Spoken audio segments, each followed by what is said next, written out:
प्रधानमंत्री नरेंद्र मोदी द्वारा देशवासियों से 1 वर्ष तक सोना नहीं खरीदने, पेट्रोल डीजल की बचत करने और विदेश यात्राओं से बचने की अपील किए जाने के बाद इस मुद्दे को लेकर आमजन और व्यापारियों के बीच चर्चा तेज हो गई है। जब इस संबंध में हमने फील्ड में जाकर सर्राफा व्यवसायियों और अन्य लोगों से राय जानी तो मिली जुली प्रतिक्रियाएं सामने आई। सर्राफा व्यवसायियों का कहना है कि सोना केवल शौक नहीं बल्कि जरूरत और निवेश का भी माध्यम है। शादी, विवाह और पारिवारिक कार्यक्रमों में लोगों को मजबूरी में खरीदना पड़ता है।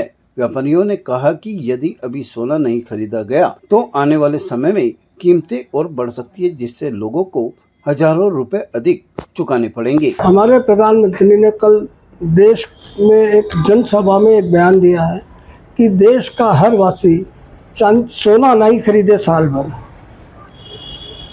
अब ये बयान एक ऐसा बयान लगता है जिससे समझ में नहीं आता है। अगर कोई भी हिंदुस्तान का निवासी सोने का जेवर नहीं खरीदेगा तो अपनी बच्ची की शादी में क्या देगा, और उसके अलावा अगर सोना चांदी नहीं बिकेगा तो ज्वेलर्स क्या करेगा।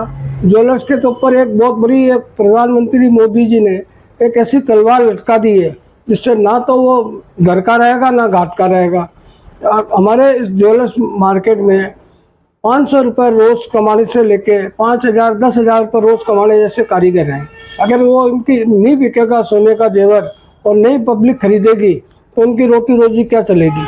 अब उनकी रोटी रोजी चलाने के लिए प्रधानमंत्री जी कोई ऐसी गारंटी योजना दे रहे हैं जिससे ज्वेलर्स की, सुनारों की घर की दाल रोटी मिल जाए, उनका परिवार पल जाए।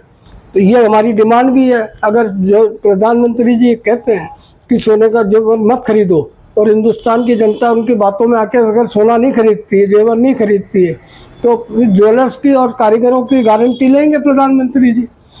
एक तरफ ये, दूसरी तरफ ये बात है, कहते शादी ब्याह या कोई गिफ्ट में सोने चांदी का जेवर मत दो। अरे सोने चांदी का शादी में अगर एक बच्ची को माँ बाप 4 चूड़ी, अंगूठी, 1 हार, चैन नहीं देगा तो स्त्री धन कहाँ से पैदा होगा।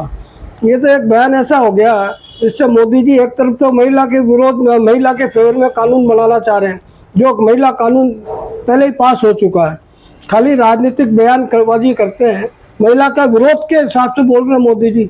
ऐसी विरोध पर कहा मोदी जी एक लाइन पर चलना चाहिए, ना कि 2 पत्ती पे चले।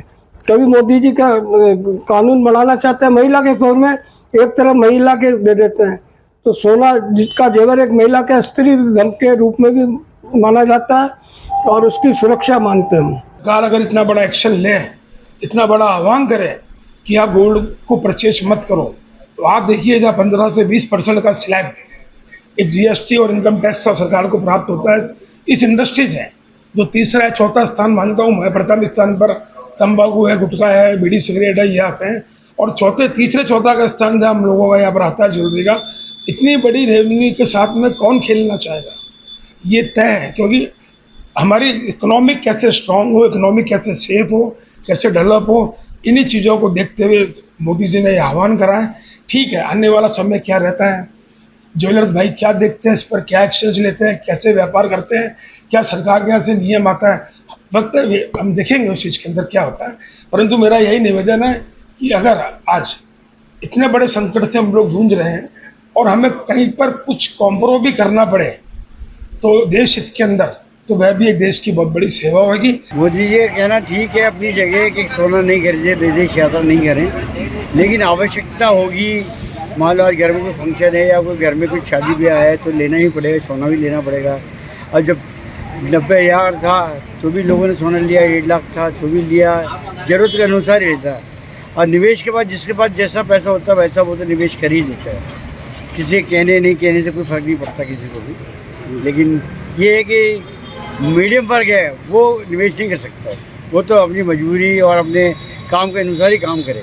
आज के वक्त लोगों को ये लगता है कि प्रॉपर्टी से ज़्यादा सोने में ज़्यादा पैसे कमाई में आ रहा है। ये सब बातें हैं देखते हुए प्रधानमंत्री जी अपनी जगह हैं तो लोग भी अपनी अपनी जगह। वहीं आमजन ने प्रधानमंत्री की अपील को देश हित में बताया और कहा कि ईंधन की बचत और अनावश्यक खर्चों पर नियंत्रण जरूरी है।